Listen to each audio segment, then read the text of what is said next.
Readings of Almighty God's Words. The responsibilities of leaders and workers. The responsibilities of leaders and workers, 24. Item 14. Promptly discern and then clear out or expel all manner of evil people and antichrists. Part 3. The standards and bases for discerning various kinds of evil people. 1. Based on one's purpose for believing in God. At the last gathering, we fellowshipped on the 14th responsibility of leaders and workers. Promptly discern and then clear out or expel all manner of evil people and antichrists. Based on the content of this responsibility, we summarized the different manifestations of various people under different circumstances, and then discerned these various individuals based on their manifestations. Through discerning these individuals, we aimed to clearly identify those who are evil people that the house of God needs to discern and clear out. That is, those who are not allowed to remain in God's house and are the targets for being cleared out. The last 2 times, we fellowshipped about the discernment and categorization of various kinds of evil people through 3 aspects. Today, we will continue to fellowship various details about the categorization of various kinds of evil people through these 3 aspects. First, read the 14th responsibility and the 3 specific categories listed in it. The 14th responsibility of leaders and workers. Promptly discern and then clear out or expel all manner of evil people and antichrists. 1. One's purpose for believing in God. 2. One's humanity. 3. One's attitude toward their duty. After reading, do you recall some of the basic content from the previous 2 fellowships? Let's first review the content of our last fellowship. Last time, God fellowshipped about one's purpose for believing in God, covering points 4 through 8 of this topic. 4th, to engage in opportunism. 5th, to live off the church. 6th, to seek refuge. 7th, to find a backer. 8th, to pursue political aims. These 5 points were discussed in the last fellowship. Through fellowshipping about the basic manifestations and the revealed corrupt essences of these 5 types of people, judging from their behaviors and their intentions and purposes in believing in God, as well as their constant demands on God, should these people be considered brothers and sisters and remain in the church? No, such people should be cleansed away, because their belief in God is not to pursue the truth or to pursue salvation. They all have personal intentions and designs, hoping to finagle advantages for themselves and gain benefits in the house of God. They are not people who truly believe in God. They are all disbelievers. If disbelievers are not cleared out from the church, what harm do they pose to the church's work and to the brothers and sisters? They neither eat and drink God's word, nor experience God's work. They stay in the church without accepting the truth. Moreover, they can vent negativity and notions, thus causing disruptions and disturbances, and playing a negative role. These manifestations are basically visible to people. Judging from the manifestations of the 5 types of people discussed in the last fellowship, do these people share a common characteristic? What is their common characteristic? These people are all disbelievers. They do not believe in the existence of God, do not believe in the truth, and are not interested in the truth. This touches on their essence. Since they do not believe in the truth, they will not accept the truth. The essence of those who do not accept the truth at all is that of a disbeliever. What are the hallmarks of disbelievers? They believe in God to engage in opportunism, to live off the church, to avoid disasters, to find support and a steady meal ticket. Some of them even pursue political aims, wanting to establish connections with the government through certain matters to gain favor and land an official appointment. Such people are disbelievers, every last one of them. They carry these motives and intentions in their belief in God, and in their hearts they do not believe with complete certainty that there is a God. Even if they acknowledge Him, they do so doubtfully, because the views they cling to are atheistic. They only believe in things they can see in the material world. Why do we say they don't believe there is a God? Because they uniformly do not believe or acknowledge the facts that God created the heavens and earth and all things, and that after creating mankind, God has been leading and holding sovereignty over them. Thus, they cannot possibly believe in the fact that God can become flesh. If they do not believe that God can become flesh, are they capable of believing and acknowledging all the truths expressed by God? They are not. If they do not believe the truths expressed by God, then do they believe that God can save humankind and in His management plan for saving humankind? They do not believe any of this. What is the root of their disbelief? It is that they do not believe God exists. They are atheists and materialists. They believe that only things they can see in the material world are real. They believe fame, gain, and status can only be achieved through schemes and untoward means. They believe that the only way to prosper and live a happy life is to live by satanic philosophies. They believe that their fate is only in their own hands, and that they must rely on themselves to create and secure a happy life. They do not believe in God's sovereignty or in His almightiness. They think that if they rely on God, they will have nothing. Ultimately, they do not believe that God's words can accomplish everything, and they do not believe in God's almightiness. That is why the intentions and purposes, such as engaging in opportunism, living off the church, seeking refuge, finding a backer, making friends with the opposite sex, and pursuing political aims, securing an official position and a steady meal ticket for themselves, arise in their belief in God.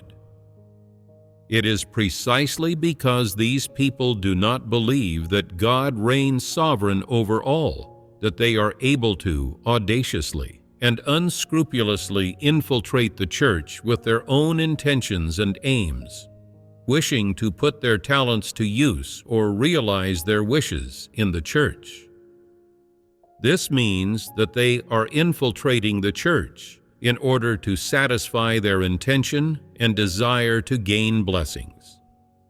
They want to obtain fame gain, and status in the church, and by doing so, they will get their steady meal ticket. One can see from their behavior, as well as their nature essence, that their purposes, motives, and intentions for believing in God are not legitimate, and that none of them accept the truth or sincerely believe in God. Even if they do infiltrate the church, they are just filling up seats, playing no positive role whatsoever. Therefore, the church should not accept such people. Although these people have infiltrated the church, they are not God's chosen people, but rather were brought in out of good intentions by others. They are not God's chosen people. How should this be interpreted? It means that God did not predestine and choose them. He does not view them as objects of His work, nor has He predestined them as human beings whom He will save. Once these people have infiltrated the church, we naturally cannot treat them as brothers and sisters, because they are not the ones who genuinely accept the truth or submit to God's work. Some may ask, since they aren't brothers and sisters who truly believe in God, why doesn't the church clear them out or expel them? God's intention is that His chosen people may learn discernment from these people and thereby see through Satan's schemes and reject Satan.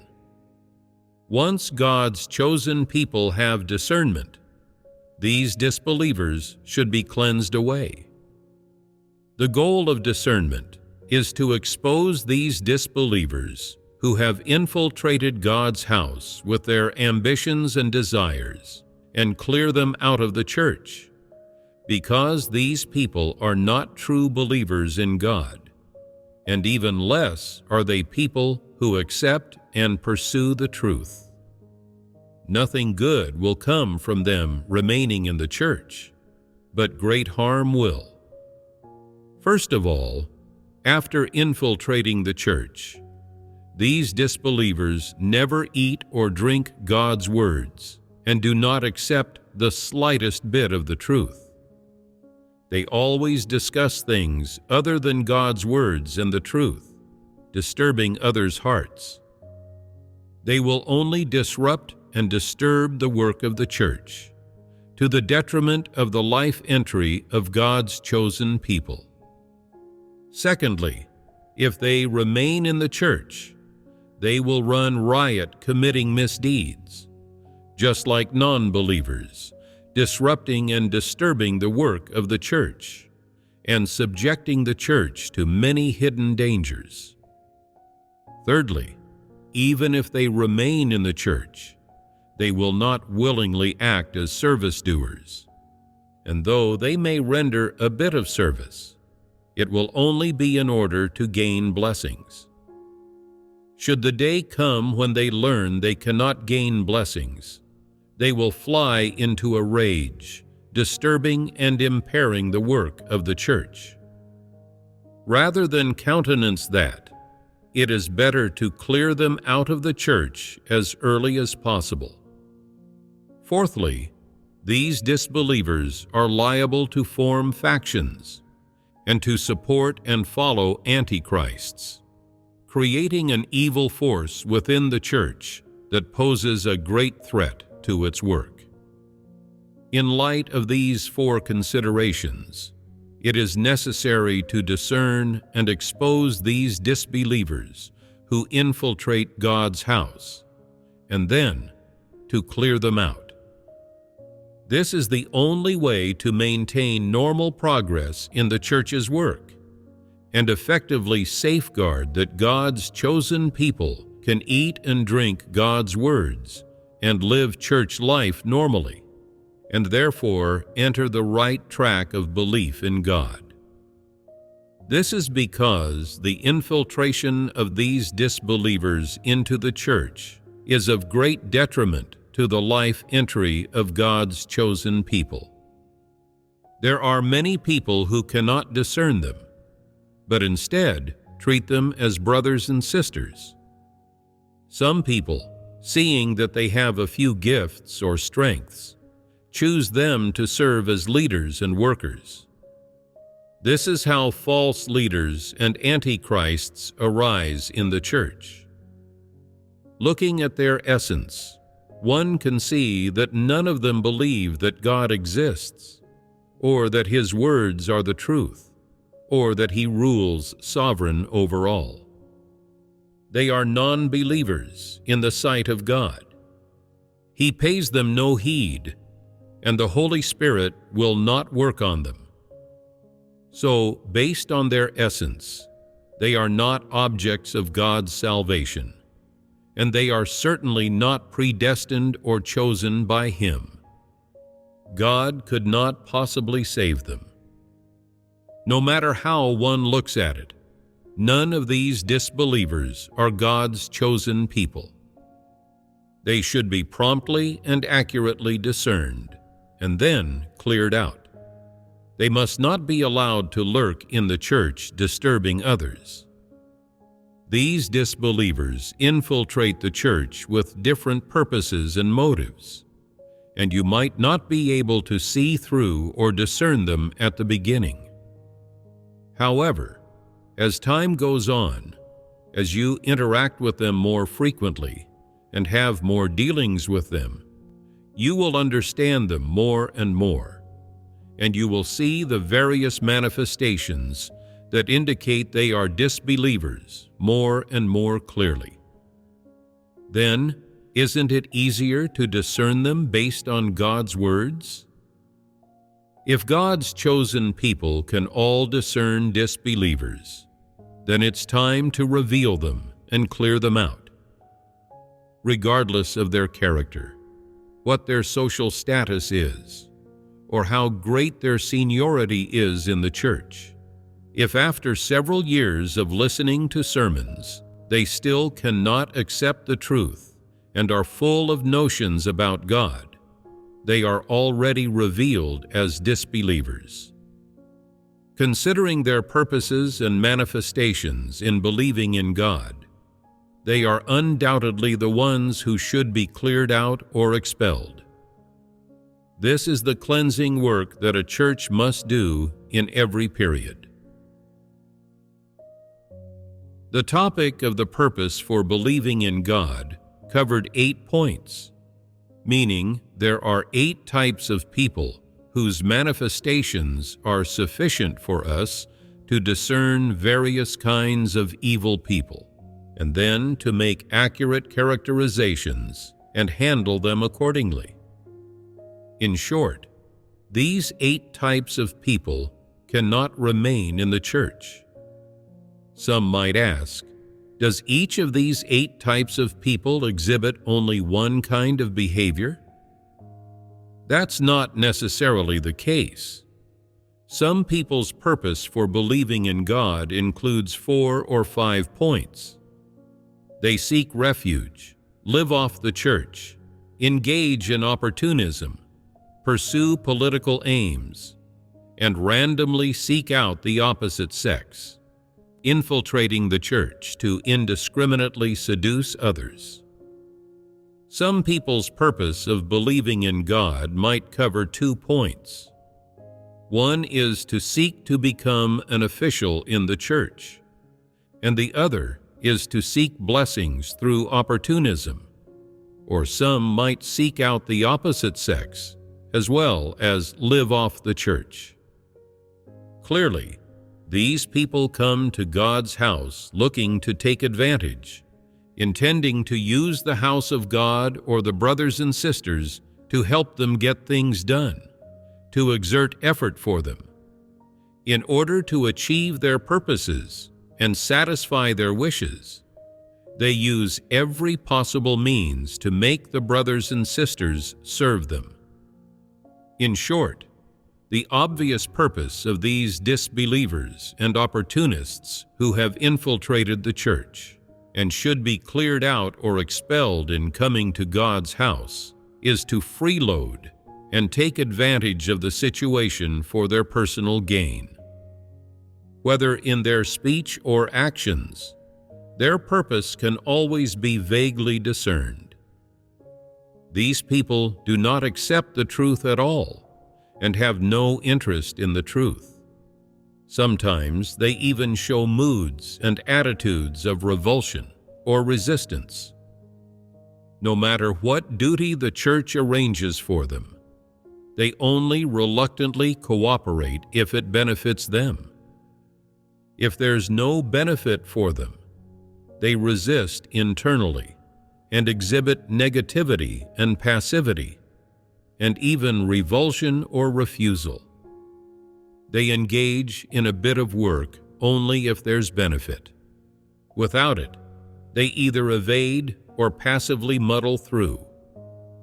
At critical moments of work, they play hide and seek, disappearing and neglecting the church's work. From these manifestations, it's clear that their belief in God is merely to freeload. Even using them to render service does more harm than good. To monitor the church. Today, we will fellowship the last point in the topic of one's purpose for believing in God. Apart from the previously mentioned 8 points, there is another type of person whose purpose and intention in believing in God are not legitimate. What distinguishes them from those mentioned above who are solely motivated by benefits, doing their utmost to pursue fame, gain, and status? This type of person does not enter the church to become an official, for the sake of status, or a steady meal ticket, or for the sake of making their lives more convenient, and so forth. They have a purpose that is difficult for ordinary people to detect. What is this purpose? It is to monitor and control the church. Monitoring the church is the 9th point in the topic of one's purpose for believing in God. These people enter the church with a task to monitor it, aiming to control the course of the development of the church. The ones dispatching them, their superiors or bosses, might represent the government, a certain religious group, or some organization in society. Because they are unfamiliar with the church, filled with curiosity, and even uneasy about the church's emergence, formation, and existence, they have the intention to deeply figure out the church, to learn about the church's structure, its work, and various circumstances. Therefore, some people are dispatched to the church to carry out the job of monitoring. Those who undertake the job of monitoring the church, whether they come from the government, religious groups, or any social organization, have a purpose in believing in God that is entirely different from that of the true brothers and sisters. They are not here to accept God's salvation. They have not come to accept God's words, the truth, and God's salvation on the basis of believing in and acknowledging God. Their belief in God is accompanied by political aims or a task given by any organization. Thus, monitoring the church is both their purpose for infiltrating the church and believing in God, and a task assigned by their superiors. It's a job they do to earn their paycheck. For those who infiltrate the church to monitor it, what is it that they monitor? They monitor many aspects, such as the church's teachings, its aims, what it advocates, the work it does, and the thoughts and views of its members, evaluating whether it poses any harm to the government, religions, or society. They check for any anti-social, anti-government, or anti-state statements in terms of speech. In terms of teachings, they monitor what exactly the ideas advocated by the church are. It might not be easy for you to detect these individuals when they infiltrate the church, because they might listen attentively and take serious notes during gatherings without dozing off. They might even earnestly summarize the speeches of various individuals at each gathering, eventually summarizing and categorizing the different thoughts and views of various people to see which ones align with the national government's interests and requirements, and which ones are detrimental to the state's governance, are at odds with the government, and so on. They might meticulously summarize and categorize these deep-seated viewpoints of church members, keeping records. Why do they do this? Because it is their job, their task. They must report to their superiors. This is the first part of their job, to grasp the church's teachings and the ideological tendencies of all its members. Once they believe these tendencies contain elements that are detrimental to society or the state, or if they believe some radical thoughts and viewpoints emerge, they will promptly report and tell this to their superiors so that appropriate measures can be taken. What they aim to understand first is the church's teachings. This is one of their main jobs in monitoring the church, followed by information about the church's personnel. For example, they gather information on who the senior leaders of the church are, including their residential addresses, ages, appearances, educational levels, interests and hobbies, health conditions, what they talk about in daily life, where they go, what work they do, as well as their daily work hours and work content. They look at whether these leaders have made any statements or undertaken any actions that are against the government, against religions, or against societal trends, as well as these leaders' reactions to the nation's system of governance and current political developments, among other things. These are all aspects that those monitoring the church aim to grasp. Furthermore, they also continually pay attention to the church's structure and administrative structures. For instance, they keep track of who the leaders and workers in the church are, which level of leaders have been dismissed, how they were reassigned after being dismissed, which leaders have been arrested, and who took over their work afterward. They gather information about the successor's age, gender, how many years they have believed in God, their educational levels, and, if they are talented university graduates, whether they have any negative impact on the country or society, and if they could potentially be recruited to work in government departments, among other specific information. They even want to find out specific church leaders taking up their posts or being dismissed. That is, the status of personnel, specific administrative work, and the church's structure are all aspects they aim to familiarize themselves with. Additionally, they aim to fully grasp information about how many items of work there are in the church, how many groups there are, and the details of each group's supervisors, among other things. They go around inquiring, observing, and learning, conducting their work in great detail. The job to do and task to accomplish of people of this type who infiltrate the church are to promptly grasp all aspects of the church's situation and its various developments to achieve the purpose of monitoring the church. This includes, for instance, how the church is developing overseas, how many countries the gospel has spread to, and in which countries churches have been established. They need to grasp all of these details. These are the main tasks they perform in monitoring the church. First, to grasp the church's teachings.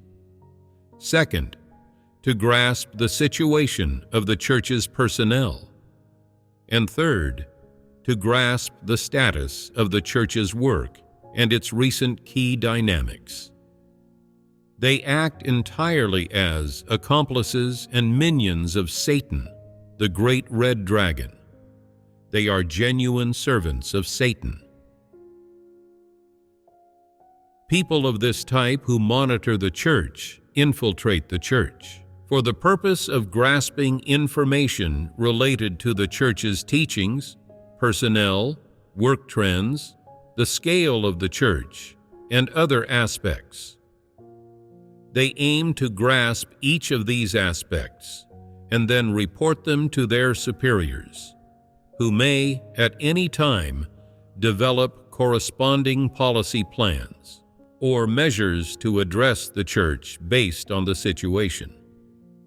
In short, their purpose in monitoring the church is absolutely not well-intentioned.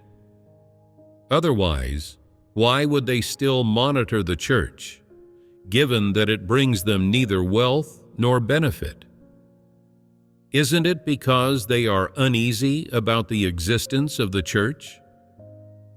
They do not believe that the church established and led by God consists of people who believe in God purely, having no relations with the state, society, or political groups and organizations.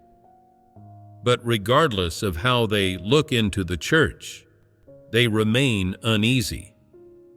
Why? Because they are atheists, do not acknowledge God, and also hate the truth. Therefore, they are capable of performing foolish and absurd acts, such as oppressing and arresting believers, as well as monitoring the church. Why do they adopt monitoring and resistance measures against the church? Because their greatest worry is that the church growing too large and having too many members will have a significant impact on the country, the government, and society, and even threaten and influence traditional cultures and traditional religious groups. This is the real reason behind their monitoring and resistance against the church. Therefore, they treat monitoring and resisting the church as a political task to be executed. People of this type who monitor the church might not be easy to discern within the church, because they have ulterior motives and hide themselves deeply so that others cannot detect them.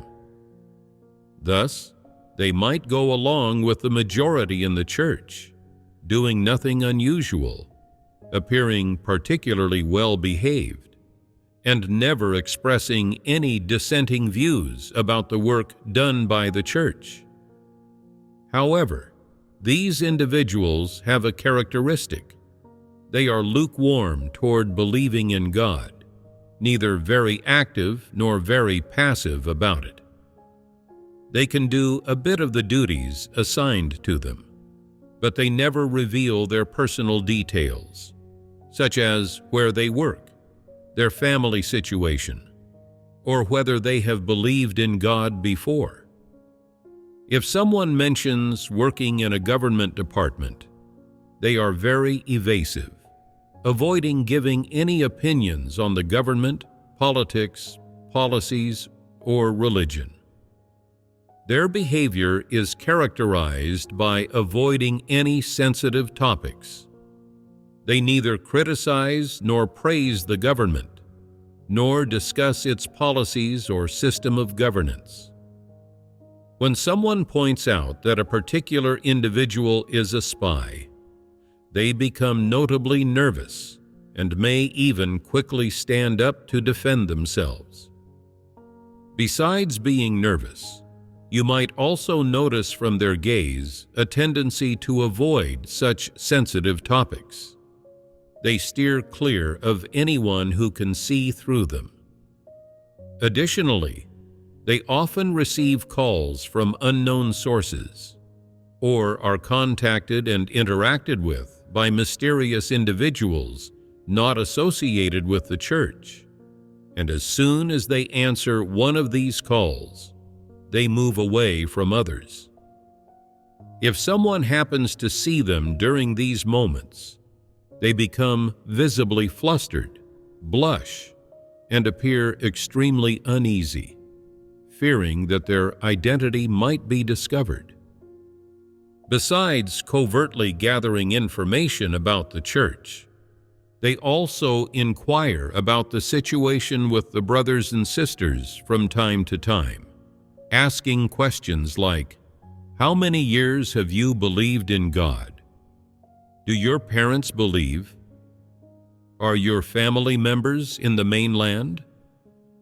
Of your family members in the mainland, which of them believe in God, and for how many years? How old are they? How many people are in your local church? How are they doing now?" From time to time, they seek sensitive and private information that people are unwilling to disclose. In general interactions among the brothers and sisters, nobody deliberately or actively asks about sensitive personal information if someone is unwilling to share.